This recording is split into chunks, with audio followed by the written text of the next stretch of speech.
저희 집은 빌라식 아파트이고 제가 군 복무를 할 때 이웃에 사는 40대 초반의 아줌마가 있었는데 두 딸을 키우고 계셨습니다.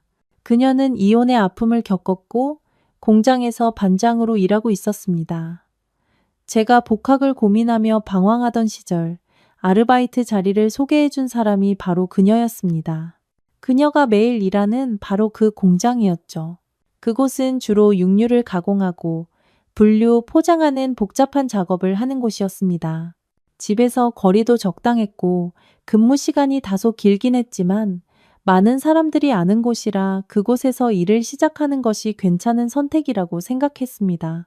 옆집 아줌마와 저는 부서가 달라서 마주칠 일이 거의 없었습니다. 하지만 마주칠 때마다 우리는 따뜻하게 인사를 나누었고 이는 우리 일상 속 작지만 소중한 의식이었습니다. 처음에는 별다른 감흥 없이 그저 아는 동네 아줌마로만 여겼습니다. 공장 안에는 30대 초중반의 미혼 여성들 누나들 과다다가 다른 아줌마들이 많아 대화 상대가 충분했기에 옆집 아줌마를 이성으로 느낄 틈이 없었습니다. 적어도 그 사건이 일어나기 전까지는요. 특히 친하게 지내던 누나가 한 명 있었습니다. 매일 같이 밥을 먹고 나란히 커피를 마셨으며 저를 정말 잘 챙겨주었습니다. 그녀는 저와 같은 라인에서 일하는 37살의 동료, 은정 누나였고 저는 그녀를 짝사랑하고 있었습니다. 그녀의 얼굴은 평범했을지 몰라도 몸매는 정말 대단했습니다. 그녀는 딱 붙는 청바지를 자주 입었는데 솔직히 말해서 제가 본 모든 뒤태 중에서 은정 누나와 견줄 만한 사람은 아마 가수 설현뿐이었을 겁니다. 대한민국 남자라면 무슨 말인지 다들 아시죠? SK텔레콤의 설현 입간판 광고 말입니다. 크롭탑에 스키니진을 입고 우아하게 돌아선 그 모습이요. 저는 어릴 때부터 설현의 매력과 재능에 푹 빠져 있었습니다. 제 눈에는 설현의 버금가는 매력을 뿜어내는 은정 누나를 보자마자 첫눈에 반해버렸습니다. 게다가 은정 누나는 바로 제 앞에 있었습니다. 젊음의 에너지와 외로움으로 가득 찬 제 눈에 그녀는 스크린 속 어떤 스타보다도 훨씬 더 소중한 존재였습니다. 운명의 그날, 우리 팀의 식날, 예상치 못한 일이 벌어졌습니다. 돼지갈비집에서 1차를 마친 후 마음 맞는 사람들끼리 2차로 근처 호프집에 가기로 했습니다. 저는 가고 싶지 않았습니다.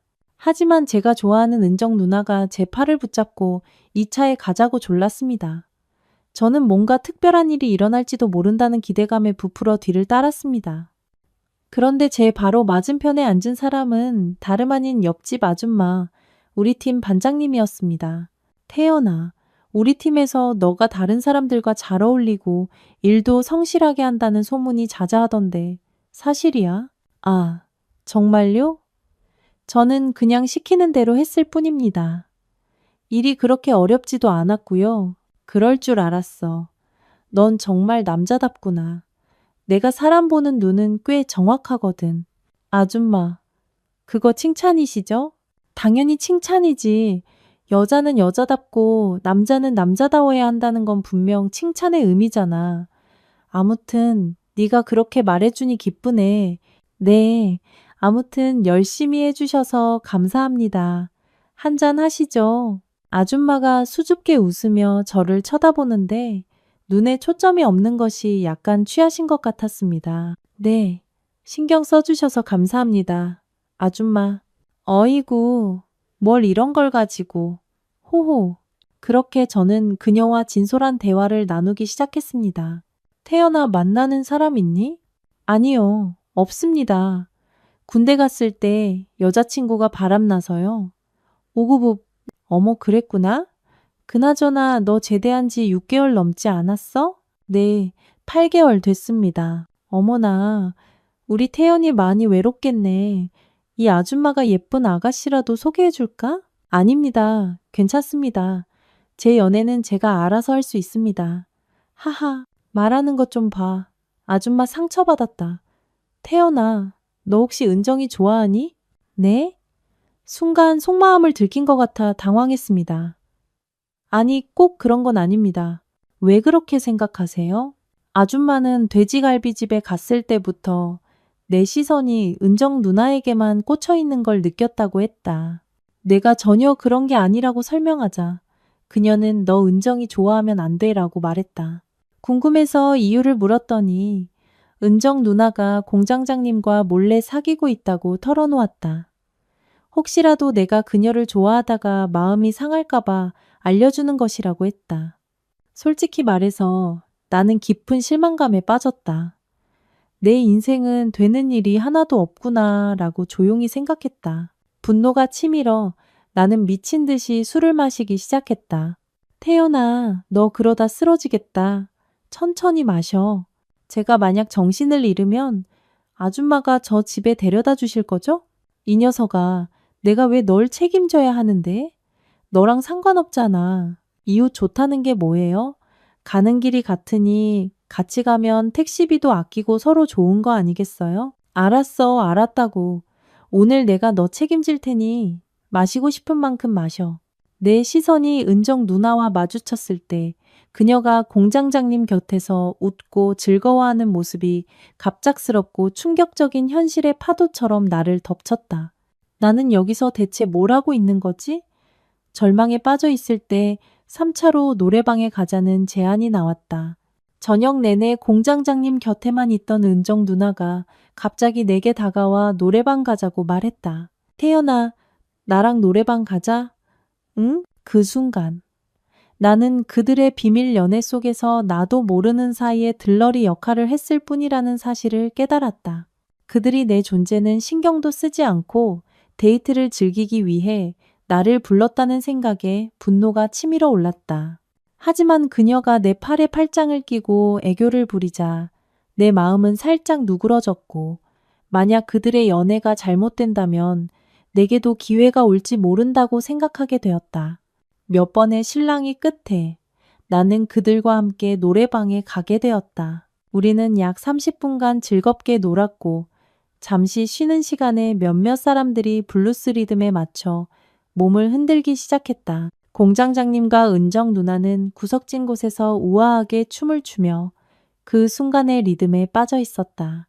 그 모습이 눈에 들어오자마자 내 안에서 분노가 치밀어 올라 속이 뒤틀렸다. 울컥하는 마음에 나는 아줌마에게 다가가 아줌마, 저랑도 블루스 추셔야죠 라고 말하며 그녀의 손을 부드럽게 잡았다. 그녀는 부드럽게 웃으며 호호 태연아 너랑 이러는 게 맞는지 모르겠네라며 장난스럽게 내빼는 척하다가 부드럽게 이끌려왔다. 태연아, 나는 춤 잘 못 춰. 걱정 마세요. 저도 처음이에요. 어두컴컴한 구석에서 나는 공장장님이 은정 누나를 이끄는 모습을 지켜보았다. 그들의 동작은 신중하고 절제되어 있었다. 나는 그들의 스텝을 정확히 따라했다. 어머나, 아줌마가 순간 놀라며 외쳤다. 괜찮으세요, 아줌마? 괜찮아. 그냥 이런 춤은 처음이라서 그래. 그건 거짓말이었다. 공장장님과 나이든 아저씨가 아줌마들 사이에서 우아하게 움직이는 것을 보니 이런 곳이 처음이 아니라는 것이 분명했다. 노래방에서 3차가 끝나자 같은 빌라에 사는 아줌마와 택시를 같이 타게 된 것은 당연한 일이었다. 뒷좌석의 정적 속에서 우리는 나란히 앉아 있었다. 노래방의 활기찬 혼돈과는 극명하게 대조되는 침묵에 휩싸였다. 우리는 불편한 침묵 속에 창밖만 바라보았다. 건물 앞에 섰을 때 아줌마는 이대로 헤어지기엔 뭔가 허전하다고 말했다. 저기, 한 잔만 더 할래? 그녀가 물었다. 한 잔만 더 하면 오늘 밤은 분명 예상치 못한 방향으로 흘러갈 것이라는 예감이 들었다. 그 찰나의 순간 내 머릿속에는 수많은 생각이 스쳐 지나갔다. 나이 차이가 너무 커. 이건 근본적으로 잘못된 거야. 그녀는 두 아이의 엄마야. 절대 안 돼. 하지만 알코올 기운이 돌자 이성보다 본능이 앞섰다. 내가 그녀보다 한참 어리긴 했지만 나도 남자였다. 여자친구와 헤어진 지 시간이 좀 흘렀고 그동안 깊은 외로움에 휩싸여 있었다. 마음속의 소용돌이 속에서 짝사랑하던 은정에 대한 배신감과 즉흥적으로 쳤던 블루스의 여운이 뒤섞여 나는 복잡한 감정이 얽힌 하룻밤으로 이끌려갔다. 사실 옆집 여자는 명숙이었고 우리 엄마와는 자매처럼 지내던 이웃이었다. 엄마가 떠난 후 10년 동안 아버지와 나 단둘이 살던 3층 아파트는 변함없는 모습 그대로였다. 계절은 바뀌었지만 설명할 수 없는 공허함으로 가득 찬 분위기는 변치 않고 묵직하게 남아 있었다. 우리 집 현관문을 들어서면 바로 맞은편에 301호가 기다리고 있었다. 그래, 곧 아줌마네 집에서. 그녀의 두 딸 지아와 예린과 함께 그녀의 새로운 가족이 행복하게 살고 있는 집. 저는 8살 때 이 동네에 이사 온 이후로 15년 동안 명숙 아줌마를 알고 지냈습니다. 우리 엄마와 명숙 아줌마는 피를 나눈 자매보다 더 깊은 유대감을 나누었습니다. 명절이면 우리 집 거실 바닥은 음식과 기름 냄새가 밴 신문지로 뒤덮이곤 했습니다. 집안의 중심인 거실에 두 가족이 모여 전을 부치는 동안 명숙 아줌마는 그녀의 명물인 잡채를 만들어 그 향긋한 냄새를 온 집안에 풍겼습니다. 김장철이면 커다란 빨간 대야가 거실 한가운데를 차지했고 명숙 아줌마의 따뜻하고 힘찬 웃음소리가 빌라 복도를 울렸습니다. 김치를 버무리다 말고 갓 담근 김치에 수육을 싸먹던 그 겨울밤의 소중한 기억은 이제 낡은 사진처럼 아련한 메아리로만 남아 있습니다. 엄마가 갑작스러운 암으로 세상을 떠나신 지 8년이 흘렀습니다. 마지막 순간까지 엄마는 명숙 아줌마를 찾으셨습니다. 명숙아, 우리 태연이 좀 잘 부탁해. 숨을 헐떡이며 명숙 아줌마의 손을 붙잡고 남긴 그 마지막 부탁. 유언과도 같은 그 애절한 한마디 때문에 엄마가 떠나신 후 명숙 아줌마는 우리 가족에게 더욱 헌신적으로 매달렸습니다. 그녀는 반찬을 가져다 주는 것은 물론 때로는 우리 집 청소까지 도맡아 하셨습니다. 엄마의 빈자리를 채우려는 듯 명숙 아줌마의 손길은 따뜻함과 변함없는 헌신으로 가득했습니다. 적어도 겉으로 보기에는 그렇게 보였습니다. 제가 명숙 아줌마와 우리 가족 사이에 미묘한 그림자가 드리워져 있음을 처음 감지한 것은 요동치던 사춘기 시절이었습니다. 엄마가 돌아가신 후 슬픔에 잠긴 아버지는 말수가 적은 사람이 되었고 우리 집 공기는 늘 무거운 침묵으로 가라앉아 있었습니다. 바로 그때 명숙 아줌마가 아버지 곁을 맴돌기 시작했습니다. 처음에는 그저 엄마 친구로서 위로하는 행동이라고 생각했습니다. 하지만 날이 갈수록 그들의 관계에 의심의 기운이 감돌기 시작했습니다. 어느 날 저녁, 저는 학원에서 늦게 돌아오고 있었습니다. 빌라 복도는 어둠에 잠겨 있었고 명숙 아줌마네 집인 301호 현관문은 굳게 닫혀 있었습니다. 우리 집 도어락 비밀번호를 누르려던 순간 301호 문이 삐걱거리며 열리는 소리가 들려 제 주의를 끌었습니다. 무심코 옆을 쳐다본 저는 믿을 수 없는 광경에 휩싸였습니다. 명숙 아줌마네 집에서 나오는 사람은 다름 아닌 우리 아버지였습니다. 아버지는 싸늘한 눈빛으로 주위를 살피더니 재빨리 우리 집으로 들어왔습니다. 그 찰나의 순간 온몸에 소름이 돋았습니다. 아버지가 왜 명숙 아줌마네 집에서 나오는 거지? 그것도 이 깊은 밤에?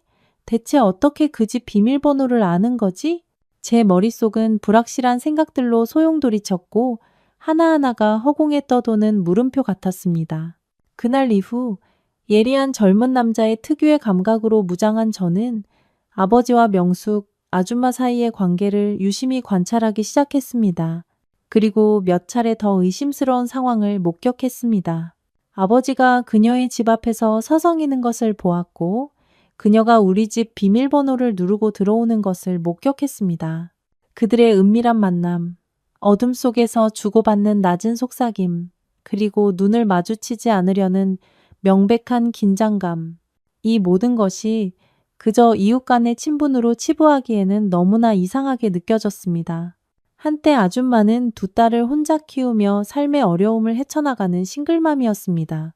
이혼의 정확한 사유는 알 수 없었지만 그녀는 전 남편에 대해 항상 부정적으로 말했습니다. 그는 부주의하고 가족의 필요에 무관심했으며 때로는 공격적이기까지 했다고 주장했습니다. 실제로 아줌마는 전 배우자에 대해 깊은 원망을 품고 있었습니다. 그런 그녀에게 우리 아버지는 어떤 존재였을까요?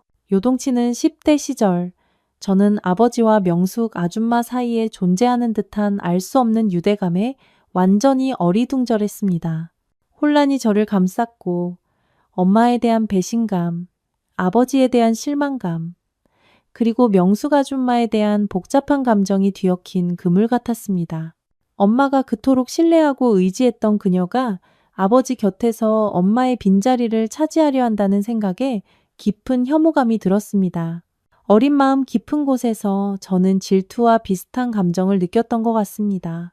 저는 다른 여자가 엄마의 자리를 대신하는 것을 원치 않았고, 명숙 아줌마가 아버지의 관심을 제게서 빼앗아 가는 것도 원치 않았습니다.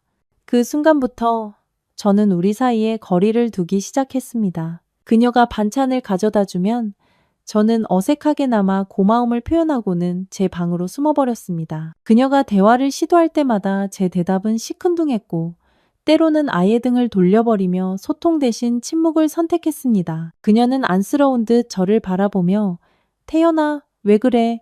무슨 일 있니? 라고 물었지만 저는 그저 시선을 피하며 차가운 태도를 보일 뿐이었습니다. 그녀는 더 이상 깊이 파고들지 않았고 그 순간부터 우리 집에 대한 그녀의 관심은 현저히 줄어들었습니다. 그녀도 제가 자신을 불편해한다는 것을 느꼈을지도 모릅니다. 세월이 흘러 제가 20살이 되었고 그녀와 아버지의 관계에 대한 무거운 생각들은 점차 제 마음속에서 희미해져 갔습니다.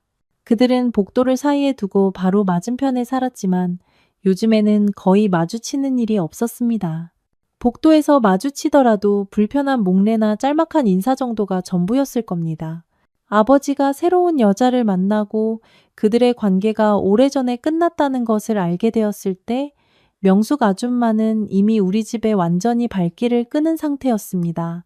순간 내가 어린 시절 무심코 그녀와 거리를 두었던 이유가 어쩌면 질투심 때문이었을지도 모른다는 생각이 스쳐 지나갔다. 엄마의 빈자리를 채워주던 명숙 아줌마의 따뜻함을 아버지가 빼앗아 갔다고 느꼈던 것은 아닐까? 아마도 내 어린 마음속에 자리 잡은 질투의 씨앗이 나도 모르는 사이에 그녀와 거리를 두게 만들었을지도 모른다. 하지만 그날 밤 술에 취한 채 새벽 택시 안에서 우리 사이에는 부인할 수 없는 육체적인 끌림이 불꽃처럼 튀었다. 어쩌면 그녀의 눈에는 내가 한때 소중히 여겼던 아버지의 대역이었을지도 모르고 또 어쩌면 내 마음속에서 그녀는 이루지 못한 사랑, 은정 누나의 대체제였을지도 모른다. 태연아, 한 잔 더 할까? 어쩌면 알코올 때문이었을까? 아니면 전혀 다른 무언가 때문이었을까? 그 순간 내 심장은 부인할 수 없는 강렬함으로 뛰었. 한 잔 더. 라는 표현은 그저 술을 한 잔 더 시키는 행위 이상의 의미를 담고 있는 듯했다. 나는 거의 2년 동안 사귄 여자친구가 있었다. 나는 그녀를 훈련소 입소식에 데려다 주었고 그녀가 훈련받는 동안 동기들의 부러움을 살 만큼 가장 많은 편지를 받았다. 우리 둘 다 처음으로 경험하는 친밀한 관계였기에 더욱 소중하고 특별하게 느껴졌다. 여자친구 덕분에 나는 신촌, 홍대, 명동, 이태원, 여의도, 가평과 같은 멋진 곳들을 처음으로 가볼 수 있었다. 여의도 불꽃축제를 보고 남산타워에서 사진도 찍었다. 처음으로 뮤지컬을 보고 심지어 매혹적인 제주도로 비행기를 타고 가기도 했다. 여자친구와 함께한 순간들은 시간이 날아간 듯 순식간에 사라졌다.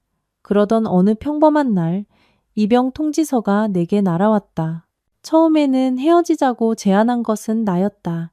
주위에서 들려오는 말들과 우리 둘 다 힘들어질 것이라는 두려움에 불안감이 엄습했기 때문이다. 하지만 여자친구는 최선을 다하겠다며 묵묵히 기다리겠다고 나를 안심시켰다. 미래에 대한 긴 대화를 나누면서 우리는 서로에 대한 감정이 생각했던 것보다 훨씬 깊다는 것을 알게 되었다. 나는 그녀의 기다리겠다는 약속을 굳게 믿고 군에 입대했다. 입대 초반 나는 끊임없이 여자친구에게 연락했다. 선임들에게 전화한다고 혼나면서도 그녀의 목소리를 들어야만 했다. 그녀는 내 군 생활의 유일한 기쁨이었다. 여자친구는 한 달에 2번 정도 면회를 왔고 외박 때도 함께 즐거운 시간을 보냈다. 내가 상병이 되기 전까지는 모든 것이 완벽했다. 하지만 여자친구가 군 복무를 마치고 복학한 몇몇 남자 선배들과 어울리기 시작하면서 상황이 달라졌다. 그녀가 가끔 그들과 술을 마시고 밥을 먹으러 다닌다는 것을 알게 되었고, 특히 한 명과 항상 함께 다닌다는 것이 분명해졌다. 그러다 그녀는 그 선배와 록 페스티벌에 다녀왔다고 털어놓았다. 처음에는 그렇게 감정이 싹 트는 거야. 남녀 선후배 사이에 순수한 우정은 없어라며 우려를 표했다. 이에 여자친구는 그가 3살 많은 그냥 오빠일 뿐이며 친남매 같은 사이라며 절대 그런 일은 없을 것이라고 나를 안심시켰다. 시간이 지나면서 여자친구는 내가 전화할 때마다 짜증을 내기 시작했고 종종 서둘러 전화를 끊으려 했다. 다툼이 잦아지고 피로감이 쌓이면서 불길한 예감이 나를 감쌌다. 그 선배랑 무슨 사이인가? 라는 생각이 들었다. 우리에게 남은 시간이 얼마 없다는 불길한 직감이 나를 괴롭혔다. 예상대로 그녀가 먼저 헤어지자고 말하기까지는 오랜 시간이 걸리지 않았다. 그녀는 그 선배가 자신에게 고백했지만 그는 자기 취향이 아니며 관심도 없다고 주장했다. 진짜 이유는 지쳤기 때문이며 나를 기다리는 무게가 너무 버거워졌다고 털어놓았다. 솔직히 나는 입대 이후로 계속 여자친구에게 미안한 마음을 품고 있었다. 내가 그녀 곁에 없다는 현실, 그리고 내가 힘들 때마다 주말에 면회 와달라고 끊임없이 칭얼대고 애원했던 것이 내 양심을 무겁게 짓누르기 시작했다. 나는 그녀를 놓아주는 것이 그녀를 위한 최선의 선택이라고 믿었고 헤어지면서 이 마음을 전했다. 나는 정말 미안했고 모든 게 너무 고마웠어. 그리고 진심으로 사랑했어 라는 진심. 어린 말로 그녀에게 작별을 고하고 각자의 길을 그 후 나는 남은 군 복무를 무사히 마치고 명예롭게 제대했다. 그러던 어느 날 소식이 내 귀에 들려왔다. 나는 여자친구가 우리 관계가 끝나기 훨씬 전부터 그 자식과 사귀고 있었다는 것을 알게 되었다. 호기심을 참지 못하고 그녀의 페이스북에 들어갔다가 200일 기념 게시물을 발견했다. 그녀는 우리 관계를 끝내기 전부터 그와 사귀고 있었던 것이다. 깊은 배신감에 사로잡힌 나는 어두컴컴한 PC방 구석으로 숨어들었고 술로 슬픔을 달래며 게임에 몰두하고 동네 불량배들과 어울리며 시비에 휘말렸다. 운명의 그날, 나는 그들과의 다툼에 휘말렸고 결국 경찰서까지 가게 되었다. 아버지가 출장 중이셔서 명숙 아줌마가 내 보호자로 나섰다. 경찰서에서 그녀는 나를 향해 맹렬한 질책을 쏟아냈다. 내 딱한 사정을 듣고는 육체노동만큼 정신을 차리게 하는 것은 없다며 자신이 일하는 공장에서 아르바이트를 해보는 것이 어떻겠냐고 제안했다. 그곳에서 일을 시작하면서 나는 학교에 복학하기 전에 새 노트북이나 휴대폰을 살 만큼 돈을 모을 수 있겠다는 기대를 품었다. 바로 그때 나는 명숙 아줌마와 얽히게 되었다.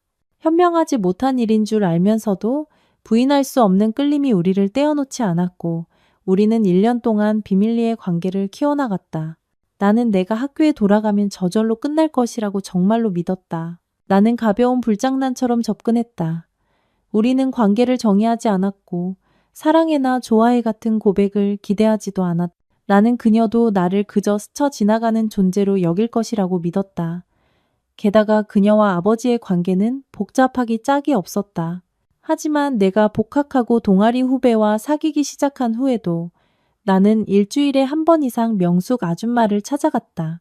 처음에는 언제든지 이 관계를 끝낼 수 있다고 믿었지만 그것이 정 때문이었는지 아니면 다른 어떤 힘 때문이었는지 그녀와의 관계를 끊는 것은 엄청나게 어려운 일임이 드러났다. 하지만 우리가 공식적인 관계가 아니었으니 사실 끊을 것도 없었다. 나는 그냥 그녀와의 모든 연락을 끊어버릴까 생각했다. 하지만 내가 그러지 않으면 그녀가 결국 연락해 올 것이고 머지않아 우리는 다시 얼굴을 마주하게 될 것이라는 것을 알았다. 만약 그녀가 연락하지 않는다면 내 안에서 호기심이 일어 내가 먼저 연락하게 될 것이고 결국 우리는 다시 마주치게 될 것이었다. 그 순환은 계속해서 반복되었다. 솔직히 내 인생에 이런 일이 일어날 것이라고는 전혀 상상하지 못했다. 하지만 어떤 설명할 수 없는 방식으로 그것은 일어났다. 어리석은 자는 방황하고 현명한 자는 여행을 떠난다. 안녕하세요. 저는 28살의 싱글 남성입니다. 대학교를 졸업하고 직장을 구해 서울로 올라와 혼자 살기 시작했습니다. 혼자 서울에 온 것은 여러모로 힘들었지만 특히 주변에 친구나 아는 사람이 없어 외로움이 가장 힘들었습니다. 직장 생활을 하던 중 함께 입사한 동료가 당시 21살이었던 여자친구를 소개해 주었고 그 순간부터 우리는 연인으로 발전했습니다. 우리가 사귄 지 약 6개월이 되었을 때 여자친구가 어머니를 소개해 주겠다고 제안했습니다. 보수적인 가정에서 자란 저는 그 상황을 조심스럽게 접근했고 부모님을 만나는 것이 결혼이라는 개념과 묶여 있어야 한다는 생각에 부담감을 느꼈습니다. 그래서 저는 여러 가지 핑계를 대며 그 만남을 피하려 했습니다. 내가 계속 미루자 여자친구는 자기 가족에 대한 이야기를 하며 어머니를 만나야 하는 중요성에 대해 설명했습니다. 그녀는 아버지가 초등학교 때 세상을 떠나신 후 줄곧 어머니와 단둘이 살아왔다고 말했습니다. 그녀는 어머니가 젊은 나이에 결혼해 21살에 자신을 낳으셨고 아마 그 덕분에 놀라울 정도로 개방적인 성향을 가지셨다고 했습니다.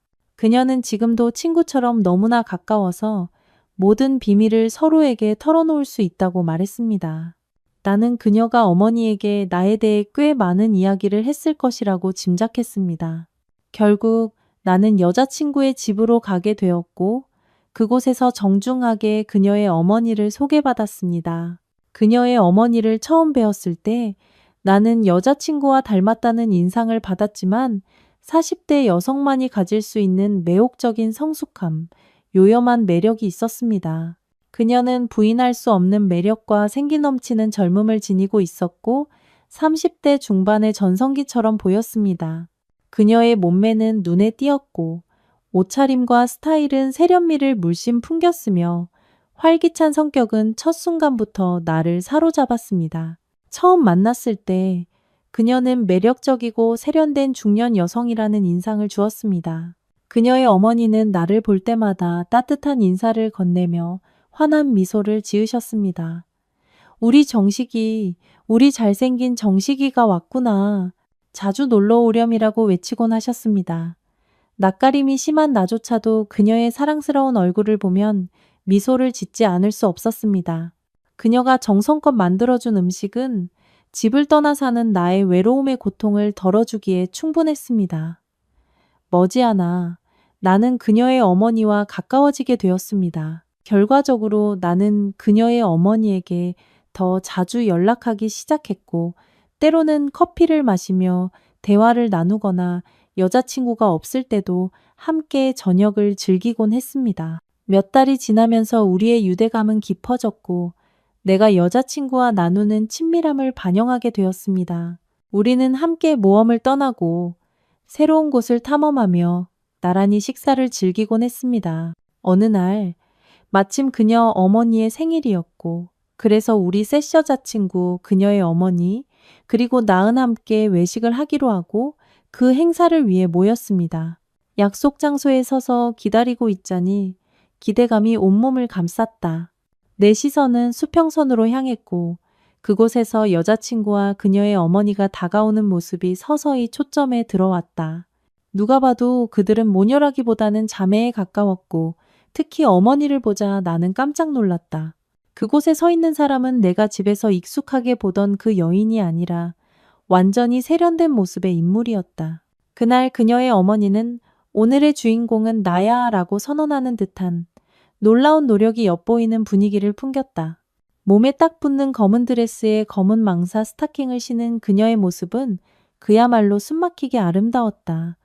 주위 모든 사람의 시선을 사로잡는 특정한 매력을 지니고 있었다.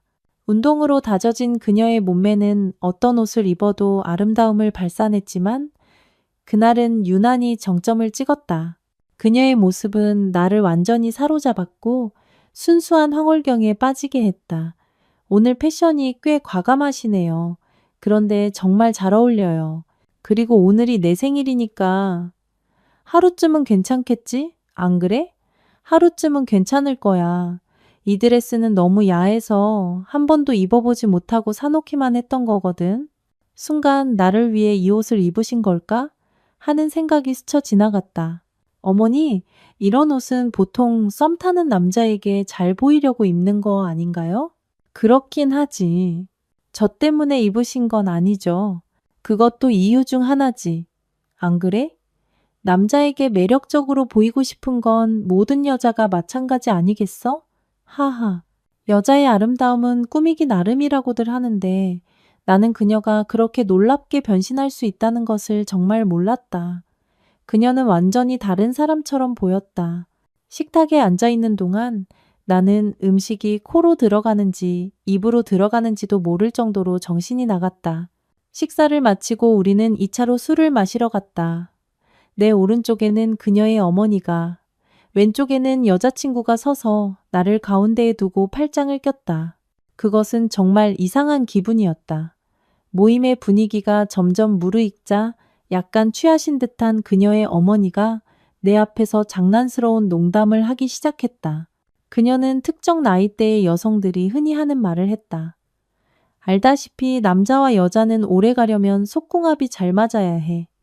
누가 봐도 그들의 모녀 관계는 평범하지 않았다.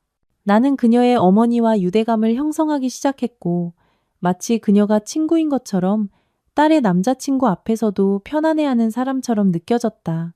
그 결과 나는 종종 여자친구와 외출할 때 그녀의 어머니를 초대했다.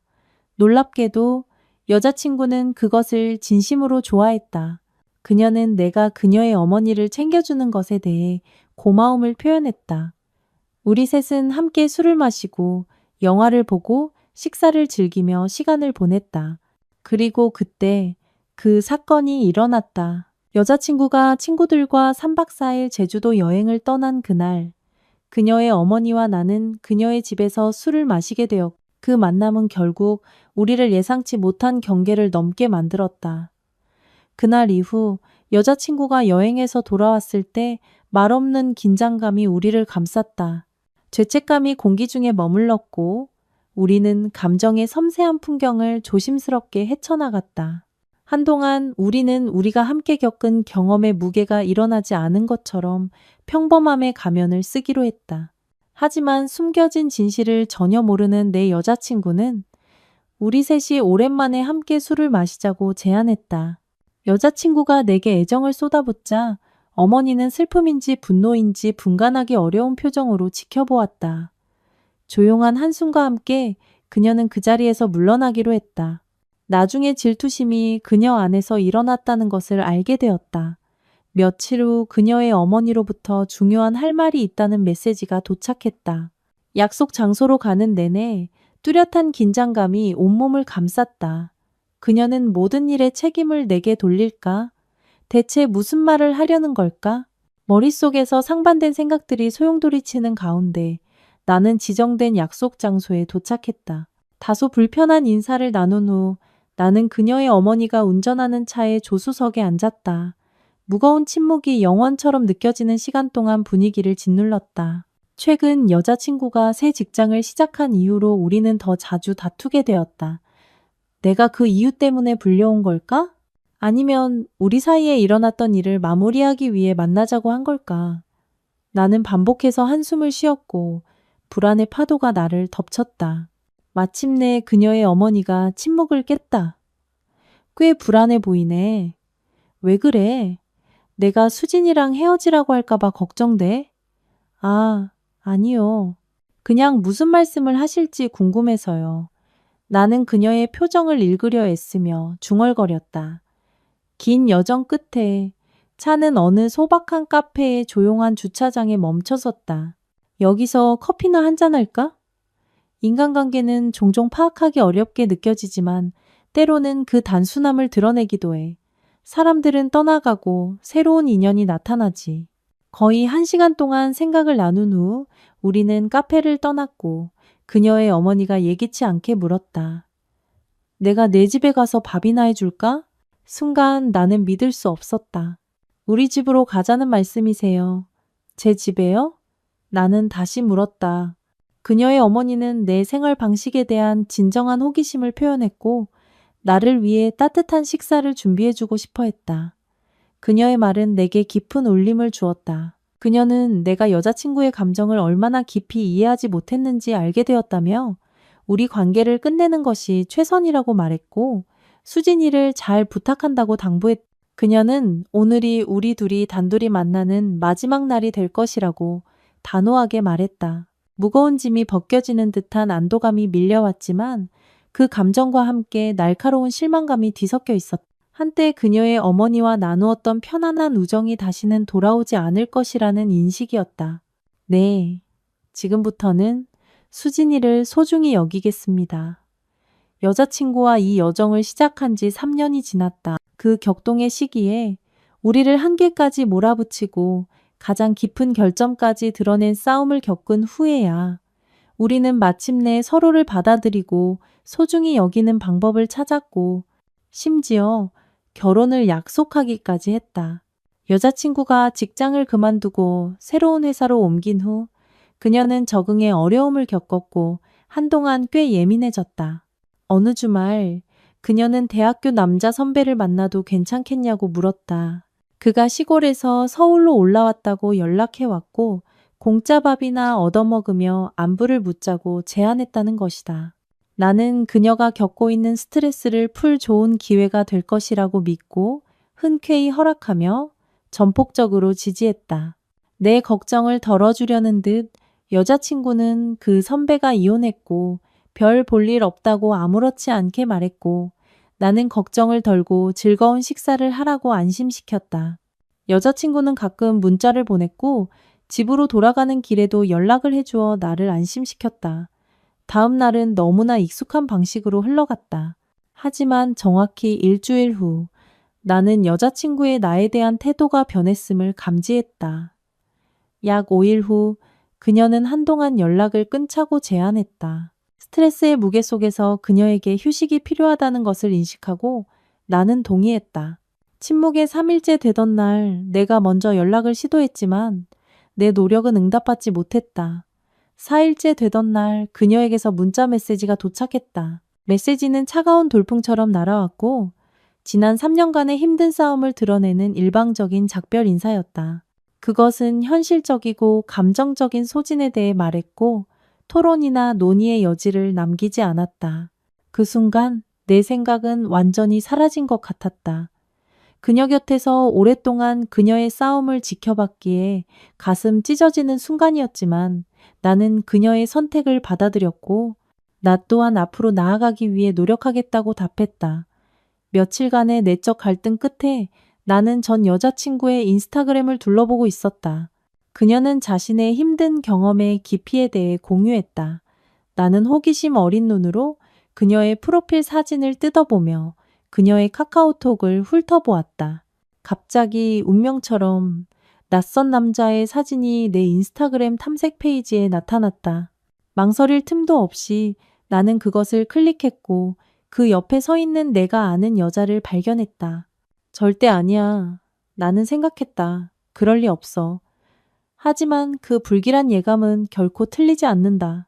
거기에는 그 자칭 대학교 선배와 얽혀있는 내 옛사랑을 담은 사진이 있었다. 그들의 손은 서로 맞잡혀 있었고 입술은 부드러운 입맞춤으로 스치고 있었다. 내 손이 떨리기 시작했고 심장이 쿵 내려앉았고 목이 메었으며 눈물이 걷잡을 수 없이 흘러내렸다. 그 남자의 인스타그램을 더 자세히 살펴보니 그들의 만남은 그녀가 우리 관계를 끝내기 전부터 시작되었다는 것이 분명해졌다. 그가 시골로 돌아가는 길에 느낀 기쁨을 자세히 묘사하는 게시물들이 나타났고 그와 그녀가 손을 맞잡고 얽혀있는 사진들이 함께 있었다.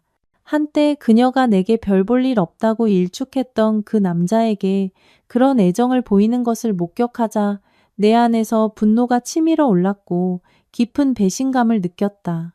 금요일 밤이었고 나는 망설임 없이 전 여자친구에게 연락했다. 하지만 그녀는 침묵을 지켰다. 나는 그녀의 번호로 2번이나 전화를 걸었지만 그녀는 여전히 연락이 닿지 않았고 나는 끝없는 기다림 속에 남겨졌다. 지금도 그 순간의 감정은 놀라울 정도로 선명하게 내 기억 속에 남아있다. 나는 고독 속에서 고립된 채 걷잡을 수 없이 울었다. 하지만 결국 그녀는 전화를 받지 않았다. 그녀가 그 악당과 함께 있었다는 것은 분명했다. 그 순간부터 내 마음은 밤낮으로 어떤 조치를 취해야 할지에 대한 생각으로 가득 찼다. 잠은 전혀 오지 않았다. 낮과 밤이 뒤섞였고 나는 잠이 들 때까지 울다가 한두 시간 후에 깨어나 눈을 뜬 채 누워있곤 했다. 당연히 나는 어떤 음식도 삼킬 수 없었다. 깊은 불의와 분노가 나를 사로잡았고 내가 대체 뭘 잘못했기에 이런 일을 당해야 하는가? 라고 되뇌이며 끝없는 자책의 순환으로 이어졌다. 회상 속에서도 그 기억은 내 목을 바이스처럼 조여온다. 월요일이 밝아오자 갑작스러운 명료함이 나를 덮쳤다. 그래, 그녀의 어머니는 아직 내 손에 있어. 내가 겪은 고통, 이자를 붙여서 갚아주겠어. 아줌마, 저 정식이에요. 아, 정식이구나. 정말 오랜만이네. 그 순간까지 그녀의 어머니는 수진이와 내가 관계를 끝냈다는 사실을 모르고 있는 듯 했다. 저 수진이랑 헤어졌어요. 뭐라고? 그녀의 어머니는 믿을 수 없다는 표정으로 소리쳤다. 우리가 꽤 오랫동안 사귀어 왔고 아직 구체적인 날짜는 정해지지 않았지만 다가오는 봄에 양가 상견례를 준비하고 있었기 때문이었다. 대체 너희 둘 사이에 무슨 일이 있었던 거야? 수진이가 배신했어요. 대학교 선배랑요. 그것도 애 딸린 이혼남이랑요. 모르셨어요? 나는 솔직하고 거리낌 없이 모든 이야기를 털어놓았다. 그것은 부인할 수 없는 사실이었고 나는 그녀의 어머니가 우리 이별의 명백한 이유를 알아야 한다고 믿었다. 수진이가 바람을 피웠다는 사실을 알게 된 그녀의 어머니는 감정에 복받쳐 눈물을 흘렸다. 그녀는 수진이의 아버지가 살아생전 여자 문제로 자신에게 상당한 마음고생을 시켰다고 털어놓았다. 그녀는 오랫동안 슬퍼하며 딸이 아버지를 닮아 남자 때문에 정신을 못 차린다고 말했다. 그러고는 수진이에게 직접 확인해보고 다시 연락하겠다며 전화를 끊었다. 다음 날 그녀에게서 전화가 왔다. 그녀의 첫 마디는 정식아, 정말 미안해였다. 수많은 사과와 함께 그녀는 새벽동이 틀 때까지 수진이와 대화했지만 딸의 완고한 고집은 꺾이지 않았다고 말했다. 주말에 그녀는 만나고 싶다는 연락을 해왔다. 솔직히 그녀의 메시지를 받고 기뻤다. 어쩌면 내가 성급하게 수진이와의 이별 소식을 전한 것은 마음 깊은 곳에서 우리가 한때 가졌던 것을 다시 불태울 기회를 갈망했기 때문일지도 모른다. 거의 1년 반 만에 처음으로 우리는 단둘이 있게 되었다. 그때 그녀는 2년 전 생일에 입었던 그 몸에 꼭 맞는 검은 드레스를 입고 나타났다. 순간 내 생각은 복잡한 그물처럼 얽혔다. 시간이 흘렀음에도 불구하고 재회는 마치 소중한 친구와의 따뜻한 만남처럼 어색함 없이 가볍게 펼쳐졌다. 그녀의 어머니가 먼저 침묵을 깨고 지금은 무거운 주제는 잠시 접어두고 그냥 몇 잔의 진한 술로 다시 만나자고 제안했다. 술을 마시며 지난 날을 회상하자 분위기는 예상했던 것보다 훨씬 더 밝았다. 정식아, 이 차는 우리 집으로 갈까? 그녀의 갑작스러운 제안에 나는 당황하여 잠시 말을 잃었다. 네? 수진이는요? 나는 되물었다. 아, 수진이는 대전에 갔어. 그녀가 그 이혼남을 만나러 갔다는 것을 알게 되자 짜증이 밀려왔지만 그 밑에는 이상한 감정이 남아 있었다. 그녀는 내가 수진이 때문에 얼마나 힘들어하는지 알 텐데 대체 무슨 생각으로 그런 말을 하는 걸까? 이건 나를 시험하는 건가? 어쨌든 밖에서 술을 마신 후 우리는 그녀의 어머니 집으로 향했고 그곳에서 나는 그녀와 맥주를 마시게 되었다. 집에서 편안한 옷으로 갈아입자 부인할 수 없는 매력이 그녀를 감쌌고 무슨 이유에서인지 그날 그녀는 특히 매혹적으로 보였다. 그녀는 내가 수진이에게서 결코 느껴보지 못했던 불가사의한 매력을 발산하는 것 같았다. 술을 마시는 동안 내 눈은 계속해서 그녀를 향했다. 그날 예상치 못한 설렘이 나를 관통했다. 다양한 주제를 넘나들며 대화는 더 깊은 차원으로 접어들었다. 정식아, 이제 수진이는 있고 멋진 여자를 찾아보는 게 어때? 안 그래. 글쎄요. 지금 이 순간 감정적인 상처가 너무 깊어요. 당분간 의미 있는 관계를 맺기는 어려울 것 같아요. 이해해. 내가 도울 일이 있으면 언제든지 주저 말고 말해줘. 수진이와는 헤어졌지만 아줌마는 계속 뵐 수 있을까요? 물론이지. 수진이는 수진이고 나는 나지. 동의하지 않니? 네, 동의해요. 수진이와의 인연은 끝났지만 아줌마와는 이렇게 끝내고 싶지 않아요. 나도 마찬가지야. 내가 정식이를 얼마나 좋아하는지 너도 잘 알잖아. 아줌마가 계신 건 알죠. 찰나의 침묵이 우리를 감쌌고 눈이 마주치자 어색한 분위기를 깨는 웃음이 터져나왔다. 아줌마는 정말 아름다우시고 아직 젊으시니 좋은 남자 만나셔야죠. 주변 남자들이 그냥 놔두지 않을 것 같은데요. 하하, 남자라니? 무슨 남자? 남자를 만나더라도 결혼 같은 개념에는 흥미가 많이 식었어. 그냥 편하게 지낼 수 있는 사람. 친구 같은 사람이라면 모를까? 친구라고요? 아니면 파트너? 뭐라고? 그녀는 파트너라는 말에 다소 당황한 듯 뺨이 살짝 붉어졌다. 파트너요? 가벼운 웃음. 우리 모두 어른이고 현실을 잘 알잖아요. 무슨 호들갑이에요? 솔직히 아줌마 나이에 경험도 있으실 텐데 파트너 한 명쯤은 있는 게 놀랄 일도 아니죠. 안 그런가요? 어머, 그만해. 나는 그런 거 잘 몰라. 아, 있으시구나, 그럼. 물론이지. 있어야지. 그 끝없는 밤을 혼자서 견디려면 얼마나 외롭겠어. 예상대로 대화는 자연스럽게 도발적인 주제로 흘러갔고, 우리는 이전에는 말하지 못했던 더 내밀한 생각들을 솔직하게 털어놓았다. 나는 그녀가 수진이보다 더 개방적이고 자신의 욕망에 대해 솔직하며 타고난 열정을 가지고 있다는 것을 깨달았다. 빈 술병의 수는 늘어났고 1년 반 전 그 운명의 날을 떠올리게 하는 것처럼 우리는 다시 한번 경계를 넘게 되었다. 벌써 4개월이 지났다. 나는 이 얽힌 그물로 나를 이끈 생각들을 돌이켜보며 어찌할 바를 모르겠다. 요즘 그녀의 모습이 내 마음속을 떠나지 않고 이 혼란스러운 상황을 헤쳐나가야 한다는 불안감만 커져간다. 명확함을 찾아야 한다는 것을 알지만 이 혼란 속에서 올바른 길을 분간하기는 여전히 어렵다. 사랑은 소유를 넘어선다. 그것은 이해의 뿌리를 둔다. 슈퍼마켓에서 나와 담배 한 갑을 손에 든 채 계산대에 서 있는 한 인물에게 시선이 꽂혔다. 그 인물은 내게 낯익은 느낌을 주었다. 설마? 그래, 거기 그녀가 있었다. 옆집 여자. 장난기가 발동하여 나는 그녀의 어깨를 가볍게 툭 쳤다.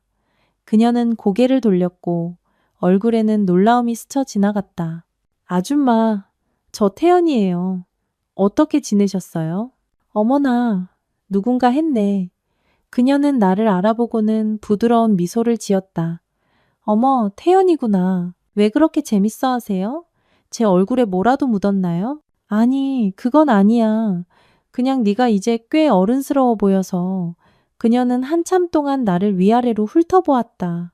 혹시 너무 빤히 쳐다보시는 거 아니에요? 다른 사람들이 뭐라고 생각하겠어요? 어머, 그랬나? 잠깐 정신이 나갔었나 봐. 요즘 남자 생각만 많이 해서 그런가. 하하. 제가 대체 어떤 남자란 말인가요? 얼마 전까지만 해도 저를 꼬맹아, 꼬맹아라고 부르셨잖아요. 그건 네가 정말 어렸을 때 얘기지. 그럼 이제 저는 아이가 아닌가요? 물론이지. 너는 이제 꼬맹이라는 칭호를 벗어났어. 아줌마 마지막으로 뵌 이후로 훨씬 더 예뻐지셨네요. 최근에는 제 건강을 돌보고 있어요. 규칙적인 운동도 하고요. 약간의 변화가 필요하다고 깨달았죠. 갑작스러운 마음의 변화에는 항상 이유가 있다고들 하죠. 남자친구라도 생기셨나요? 남자친구라고? 그런 거랑은 달라. 그냥 얼마 전에 결혼 생활을 끝냈어. 이혼하셨다고요? 하지만 아저씨랑 항상 붙어 다니시면서 정말 행복해 보이셨잖아요. 동네에서는 깊이 사랑하는 부부로 소문이 났었다.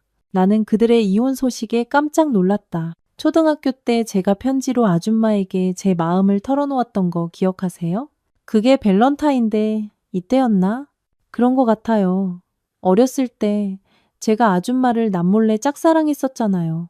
지금 생각해보니 정말 그랬네. 벌써 10년도 더 된 일이야. 시간 참 빠르죠. 안 그래요? 그러게. 그때 기억나? 네가 나에게 저는 결혼한 여자라서 고백을 받아줄 수 없어요. 미안해요. 라고 말했을 때 제가 정말 그렇게 말했나요? 아줌마의 거절에 마음이 너무 아파서 상상도 못할 만큼 많이 울었어요. 네가 그렇게 진심이었는지는 몰랐네. 눈물까지 흘렸다니 놀랍다. 그때보다 훨씬 더 예뻐지셔서 정말 놀랍네요. 그냥 하시는 말씀인 거 알아요. 그래도 그런 말을 들으니 기분은 좋네요. 이혼도 하셨으니 이제 결혼한 여자가 아니시죠? 이게 무슨 소리야? 나를 놀리려는 거야? 그때도 농담이 아니었고 지금도 농담이 아니에요. 어쨌든 아줌마가 계속 예뻐지시면 다른 남자들이 분명히 눈독을 들일 거고 그럼 저는 경쟁자가 생기게 되겠죠. 이게 삼각관계로 발전하면 복잡해질 수 있어요. 걱정 마. 지금은 연애할 마음이 전혀 없어. 사람 이름 모르는 거죠. 이제부터라도 아줌마에게 잘해드려야겠네요. 얼마나 잘하는지 지켜봐야겠어. 어쨌든 나 같은 여자를 어디서 또 만나겠어? 완벽하게 스타일링된 속눈썹으로 둘러싸인 그녀의 크고 검은 눈동자와 섬세하게 화장된 날씬한 얼굴은 나를 완전히 사로잡았다. 제가 들어드릴게요. 집까지 가져다 드릴게요. 그녀는 별로 무겁지 않다고 망설였지만 나는 재빨리 그녀의 손에서 쇼핑 바구니를 빼앗아 들었다. 그녀의 집으로 걸어가면서 우리는 가벼운 대화를 나누었다. 그녀는 이혼 문제로 바빠서 내가 돌아온 줄도 몰랐다고 말했다. 그녀는 어쩌면 이 동네를 떠나야 할지도 모른다고 했다. 그녀가 현관문 앞에 짐을 놓으라고 했음에도 불구하고 나는 안으로 들어갔다. 내가 한번 시작한 일은 끝까지 마무리하는 것이 진정한 남자의 자세라고 말하자 그녀는 나를 귀엽다며 웃음을 터뜨렸다. 나는 신발을 벗고 문지방을 넘었다. 아줌마, 이거 어디에 둘까요? 그냥 저기 주방 냉장고 앞에 두면 돼. 맛있는 깍두기 담그시는 건가요? 우리 영숙이가 라면을 엄청 좋아하는데 꼭 깍두기랑 같이 먹어야 하거든. 아줌마 깍두기 저도 정말 좋아했었는데. 정말? 만들면 꼭 좀 가져다 줄게. 감사합니다. 그럼 영숙이랑 둘이서만 사시는 거예요? 바로 그래서 동네 소문나기 전에 이사 갈 곳을 알아보고 있어. 그렇군요. 이사 가신다니 아쉽네요. 특히 가까이 살면 좋았을 텐데요. 이웃 동네를 알아보고 있어. 영숙이 학교와 학원 문제도 중요한 요소야. 어쨌든 멀리는 못 가. 다행이네요. 그나저나 언제 돌아오셨어요? 약 보름 정도 됐어요. 정말 우리 마지막으로 본지 꽤 된 것 같지? 안 그래? 네, 그렇죠. 제가 군대 갔다가 제대하고 복학하고 결국 졸업했으니까 그동안 한 번도 뵌 적이 없으니 한 5년은 된 것 같네요. 그래, 맞아. 우리가 못 본 사이에 너는 더 잘생겨졌어. 태연아. 그리고 더 남자다운 분위기를 풍기네. 정말요? 그럼 지금 제가 고백하면 받아주실 건가요? 어휴, 소름 돋아. 생각만 해도 온몸에 전율이 흐르네. 좀 실망스럽긴 하지만 어쩌겠어요? 포기해야겠네요. 그럼 이제부터라도 자주 만나자. 물론이죠. 자주 만나다 보면 서로에게 깊은 애정이 생기겠죠. 감정이 싹 트는 게 정말 문제일까요? 그렇죠? 어릴 때부터 태연아, 너의 끈기는 빛났어. 아마 네가 학생으로서 성공한 이유도 그것 때문일 거야. 네, 맞아요. 저는 포기하지 않는 남자예요. 아줌마, 저에 대해 더 아시는 게 있으세요? 뭔데? 제발, 질질 끌지 말고 그냥 말해봐. 저는 지칠 줄 모르는 체력을 가진 남자예요. 지금 제 앞에서 체력을 과시하려는 건가요? 네. 이런 식으로 계속 가스라이팅을 해야 저를 남자로 보시지 않겠어요? 이제 제가 엄청난 체력을 가졌다고 했으니 제가 좀 다르게 보이나요? 좋은 건 좋은 거지. 잠깐 앉았다 가지 그래? 시원한 냉커피 한잔하고. 지금 집에 가도 급한 일 없잖아. 안 그래? 그럴까요? 나는 본능적으로 거실 소파의 푹신한 품에 몸을 기댔다. 잠시 후 그녀는 검은 액체가 가득 담긴 아이스 커피 한 잔을 들고 다가와 우아하게 내게 건네고는 내 옆에 살짝 비스듬히 앉았다. 집이 정말 멋지게 꾸며져 있네요. 그리고 여전히 변함없이 아름다우세요. 그녀는 부드러운 웃음을 터뜨리며 말했다. 내가 살다 살다 태연이한테 이런 말을 다 듣네. 제가 항상 바쁜 사람을 너무 오래 붙잡고 있는 건 아니죠? 전혀요. 지금 제게는 시간밖에 없어요. 얼마 전에 여자친구랑 헤어졌거든요. 여자친구랑 헤어졌다고? 네. 그녀가 우리 관계를 끝냈어요. 그래? 우리 태연이는 키도 크고 매력도 있는데 여자들한테 꽤 인기 많을 줄 알았는데 저도 완전히 이해해요. 헤어진 이유도 저 역시 모르겠네요. 그럼 그녀에게 연락해서 물어봐. 왜 그랬는지. 그녀는 제 전화를 받지 않아요. 환승 이별이었어요. 저 대신 다른 사람을 선택했다는 의미죠. 어머나, 정말 힘들었겠구나. 네, 그랬죠. 안 그래요? 바로 그래서 제가 짐을 싸서 집으로 돌아온 거예요. 그렇구나. 그럼 서울로 돌아가지 않을 건가요? 1년 휴직했어요. 정근을 받을 수 있는지 알아볼 거예요. 정말? 여자 때문에 휴직했다고? 아무래도 제 여자친구가 직장 동료와 바람난 것 같아요. 아, 그래서 그런 일이 있었구나. 저는 인기가 없어요. 아줌마처럼 저를 그렇게 높이 평가해주는 여자는 거의 없었어요. 정말? 내 눈에는 네가 최고야. 태연아. 최고인 게 무슨 소용이에요? 저를 남자로 보지 않는다고 하셨잖아요. 그녀는 부드러운 미소를 지었고 그녀의 침묵은 많은 것을 말해주었다. 나는 그녀의 표정의 미묘한 차이에 사로잡혔다. 꽤 어색하죠. 안 그래요? 왜 제 얼굴을 그렇게 쳐다보세요? 무슨 문제라도 있어요. 쳐다본다고 해서 제가 아줌마처럼 변하는 것도 아닌데요. 마음껏 봐. 이런 순간이 또 언제 오겠어? 이 기회에 나도 네 얼굴을 제대로 감상해야겠네, 태연아. 그나저나, 태연아, 내일 시간 있어? 왜요? 제게는 시간밖에 없어요. 잘 됐네. 내일 부동산에 집 알아보러 가는데 같이 갈래?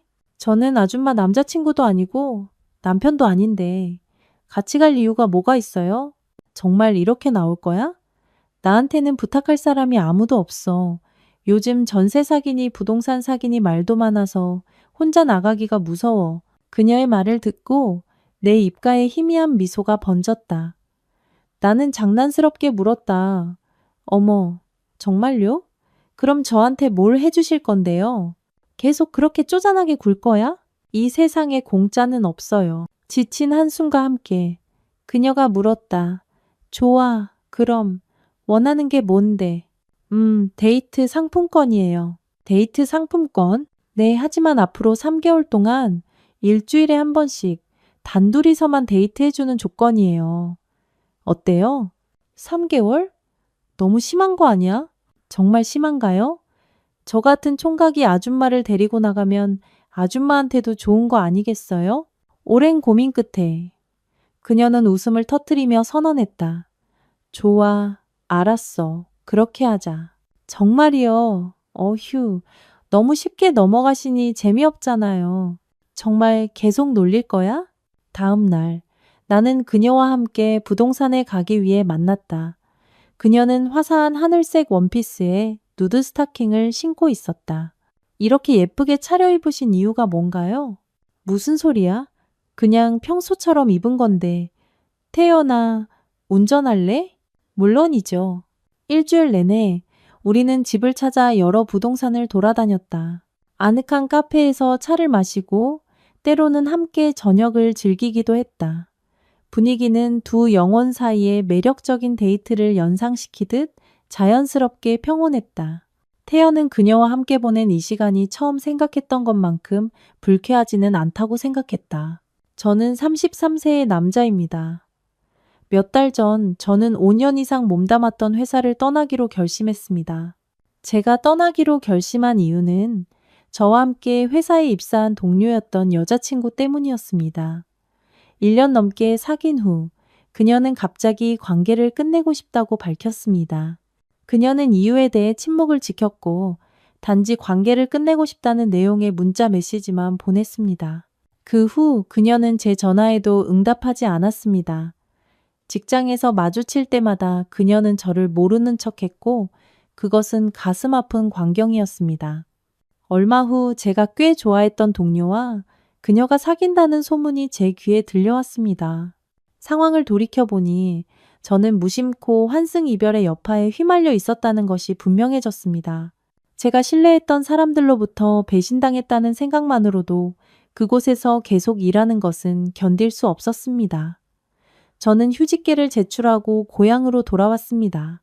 이별 후 저는 슬픔에 잠겨 있었고 그 우울한 날 비는 제 암담한 기분을 반영하듯 끊임없이 쏟아졌습니다. 슈퍼마켓으로 향하면서 제 임무는 분명했습니다. 제 방에서 혼자 치맥, 치킨과 맥주를 즐기기 위해 맥주를 구하는 것이었죠. 바로 그곳에서 저는 옆집 아줌마인 진숙이 엄마를 우연히 만났습니다.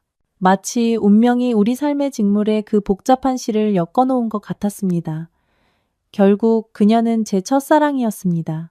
그녀의 눈이 제 눈과 마주치자마자 그녀는 저를 진심 어린 포옹으로 감쌌고 순수한 따뜻함과 환영의 몸짓이었습니다.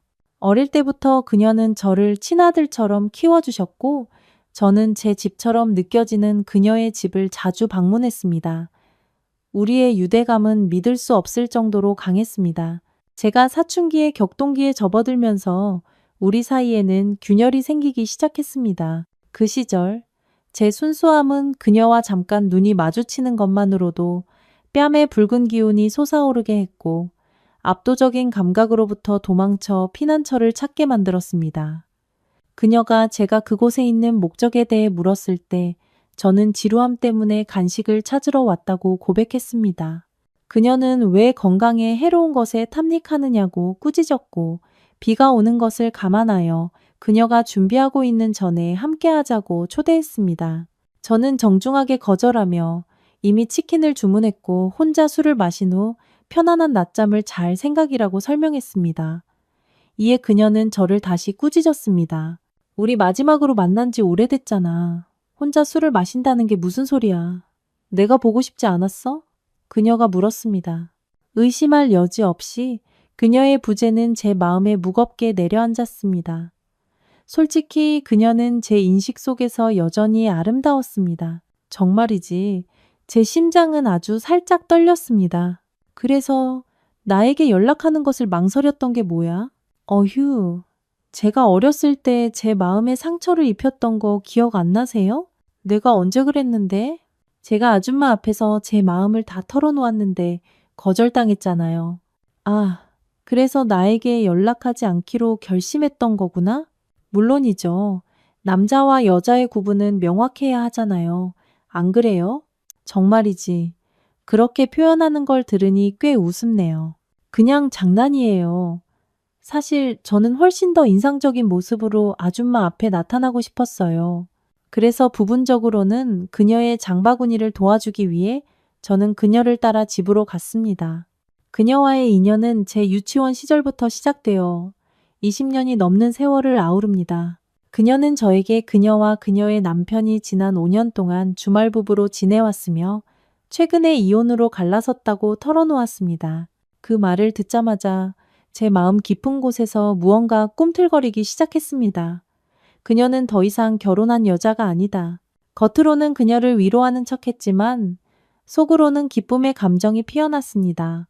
함께 임대 아파트를 둘러보면서 우리의 유대감은 급속도로 깊어졌고 함께하는 순간마다 서로에게 더 가까워졌습니다. 당연히 남자와 여자로서 말이죠. 그 후 그녀는 매일 저를 그녀의 집으로 불렀고 사랑스럽게 제 점심을 준비해 주었습니다. 태연아, 밥 먹으러 와. 하지만 그날 그녀는 저를 일부러 유혹하려는 듯 단연코 대담한 드레스를 입고 있었습니다.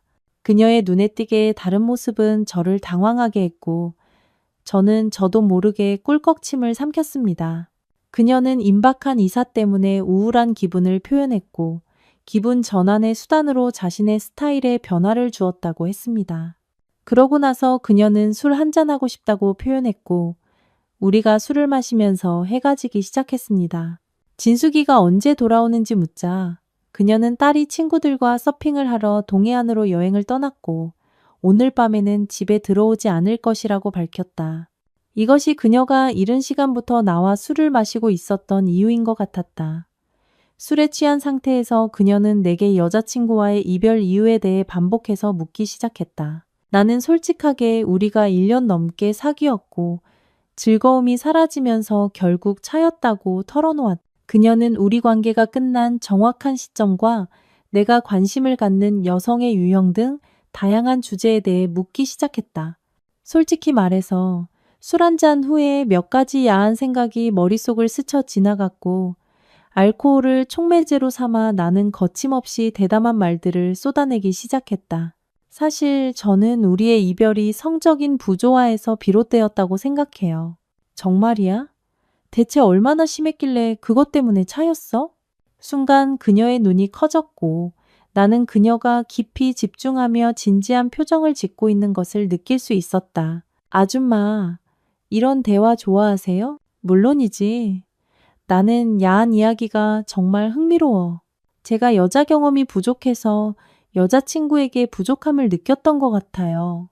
상황을 이해한 것 같아. 몇 마디밖에 듣지 못했지만 보지 않고도 본질을 파악할 수 있어. 문제의 핵심은 너에게 있어. 너, 태연아. 너의 명백한 자신감 부족만 봐도 너희 둘 사이의 근본적인 문제를 알 수 있어. 너희의 취향은 너무나 달랐던 거야. 그리고 어느 쪽도 양보하고 타협점을 찾으려 하지 않았지. 내 말이 맞지? 네. 우리의 자존심이 우리를 삼켜버려서 갈등 외에는 아무것도 남지 않았어요. 그래, 첫 단계는 네가 변하는 거야. 태연아. 그럼 제가 어떻게 변해야 할까요? 나는 여성들이 무엇을 좋아하는지, 주된 문제는 무엇인지 등에 대한 통찰을 구하며 더 깊이 묻기 시작했다. 마치 스승처럼 그녀는 설명하기 시작했고 우리 대화의 깊이는 더해져 우리는 서로의 비밀스러운 동반자가 되기로 맹세했다. 우리의 길이 처음 얽힌 지 약 6개월이 지났다. 그녀의 딸 진숙이는 호주에서 2년간의 유학길에 오를 준비를 하고 있었다. 어느 날 그녀는 나를 향해 시선을 돌리며 말했다. 진숙이가 유학을 떠나면 이 외로운 삶 속에서 압도적인 외로움을 느낄까봐 두려워. 태연아, 네가 나와 함께 살아보는 건 어때? 나는 의심할 이유를 찾지 못했다. 그 순간 우리의 단순한 시선만으로도 다정함이 넘쳐 흘렀다. 망설임 없이 나는 동의했고 그렇게 우리의 함께하는 여정이 시작되었다. 행복한 신혼을 연상시키는 즐거운 날들이 이어졌다. 시간은 순식간에 흘러갔고 어느덧 진숙이가 돌아올 순간이 다가왔다. 태연아, 진숙이가 곧 돌아와. 우리는 어떡하지? 너와 떨어져 지낸다는 생각은 견딜 수 없어. 나는 그 감정을 공유했다. 만약 우리가 따로 살게 된다면 우리가 공유하는 유대감은 필연적으로 사라질 것이라고 느꼈다. 진숙이의 귀국이 다가오면서 불안과 흥분의 소용돌이가 나를 감쌌다. 하지만 후퇴할 길은 없었다. 우리는 불안에 굴복하고 우리의 사랑을 숨기는 대신 손을 잡고 세상 앞에 함께 서기로 했다. 주변 사람들의 반응은 알 수 없었지만 우리는 서로에 대한 감정에 확고한 확신을 느꼈다. 그 확신으로 우리는 흔들리지 않는 자신감으로 우리의 관계를 드러내기로 했다. 다른 사람들의 시선은 중요하지 않아. 우리의 행복만이 중요한 유일한 진실이야.